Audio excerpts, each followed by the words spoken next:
मैं जी फजल आशिक जट तुहाडे नाल गल कर रहा तो अज बड़ा खुशी का दिहाड़ा है।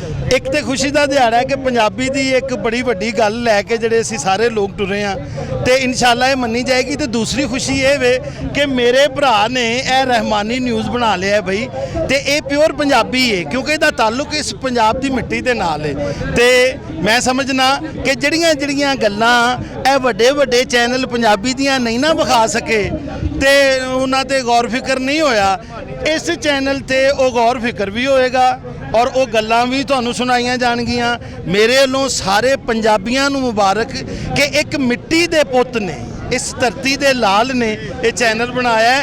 ये पिछे कोई साब सूब कोई नहीं, तो सारे पंजाबी रल गए तो इनू सपोर्ट भी करो तो इनू जरूर वेखो तो अपने बालों नूं विखाओ क्योंकि ये विरसा है।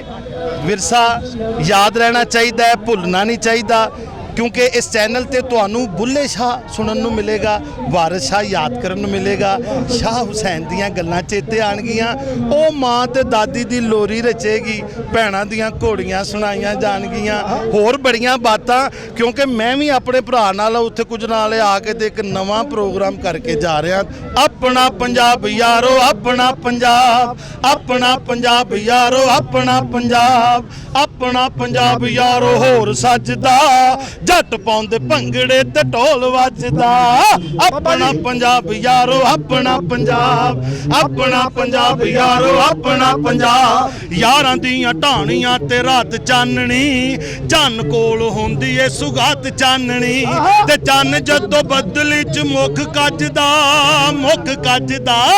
अपना पंजाब यारो होर सजदा, अपना पंजाब यारो होर सजदा।